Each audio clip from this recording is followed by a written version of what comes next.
ഈശോ മിശിഹായ്ക്ക് സ്തുതിയായിരിക്കട്ടെ. ആഗോള പാശ്ചാത്യ സഭ ഈശോയുടെ മാമോദിസ സാഘോഷം കൊണ്ടാടുകയാണിന്ന്. നമ്മുടെ മാമോദിസ ഈശോയുടെ മാമോദിസയിലുള്ള പങ്കുപറ്റലാണ്. മാമോദിസ വഴി നാം പാപത്തിന് മരിക്കുകയും ഈശോയുടെ ഉത്ഥാനത്തിൽ പങ്കുപറ്റിക്കൊണ്ട് ഒരു പുതിയ സൃഷ്ടിയായി ഉയർത്തെഴുന്നേൽക്കുകയും ചെയ്യുന്നു. ഇസ്രായേൽ ജനത ഫറവോയുടെ അടിമത്തത്തിൽ നിന്ന് മോചനം നേടിയതുപോലെ മാമോദിസ പാപത്തിന്റെ അടിമത്തത്തിൽ നിന്ന് മോചിതരായി ദൈവമക്കളുടെ സ്വാതന്ത്ര്യം നാം നേടുന്നു.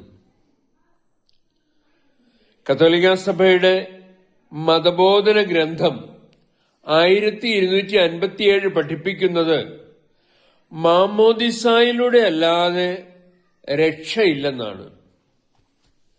മാമോദിസ വഴി നാം ദൈവം വസിക്കുന്ന ആലയങ്ങളായി മാറുന്നുവെന്ന് വിശുദ്ധ അപ്രേം പഠിപ്പിക്കുന്നുണ്ട്. മാമോദിസയിൽ സ്വർഗം തുറക്കപ്പെടുന്നു. പരിശുദ്ധാത്മാവ് പ്രാവിന്റെ രൂപത്തിൽ ഈശോയുടെ മേൽ ഇറങ്ങി വരുന്നു. ഈശോ അങ്ങനെ അഭിഷിക്തനാകുന്നു. പക്ഷെ പ്രശ്നം അതല്ല. ഈശോയ്ക്ക് മാമോദിസ ആവശ്യമാണോ? ഈശോ ദൈവപുത്രനല്ലേ? പരമപരിശുദ്ധനല്ലേ? പരിശുദ്ധാത്മാവിൽ നിന്ന് ശരീരം സ്വീകരിച്ചവനല്ലേ? ഉത്തരം ഈശോ തന്നെ പറഞ്ഞിട്ടുണ്ട്. സകല നീതിയും പൂർത്തിയാകേണ്ടതിന് ദൈവവുമായുള്ള സമാനത നിലനിർത്തേണ്ട കാര്യമായി പരിഗണിക്കാതെ മനുഷ്യരൂപമെടുത്തു മനുഷ്യനായി ഭൂമിയിലേക്ക് അവതരിച്ചവൻ. മനുഷ്യരൂപമെടുത്തപ്പോ മനുഷ്യരുടെ നിയമം മുഴുവൻ പാലിക്കാൻ ബാധ്യസ്ഥനാണ്. ഈശോ തന്നെ പറഞ്ഞിട്ടുണ്ടല്ലോ, സീസറിനുള്ളത് സീസറിനും ദൈവത്തിനുള്ളത് ദൈവത്തിനും.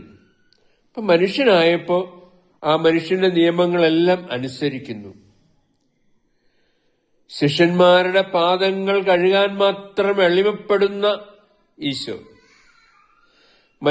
മാനുഷികമായ നിയമങ്ങളെല്ലാം അനുസരിക്കാനുള്ള എളിമയും കാട്ടുന്നു. ആമേൻ.